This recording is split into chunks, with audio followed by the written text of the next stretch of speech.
Alright guys, today I went to Target. I found the last year's case of Poison Pinto. Hot Wheels Monster Guys 2025. This is the first time I find this one. I haven't seen it.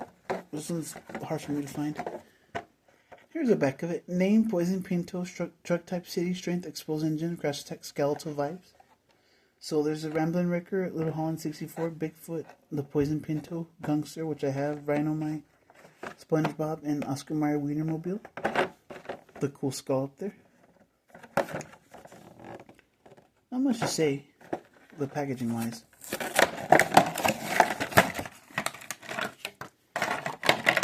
Ooh, that's a nice one. Okay, so, get this out of the way.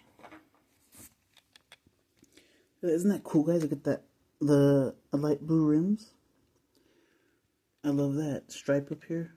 Orange, yellow, and red. With a clear windshield. And it says Poison Pinto right here. 25, no headlight printing. And some sponsors there. Right there. Chrome engine. Hot Wheels in 25, Poison Pinto. And it has taillight printing, which is nice. It has a name, Hot Wheels logo, chrome bumper. Orange roll cage, chrome chassis. Really nice. But pretty cool, guys. We got two more to unbox.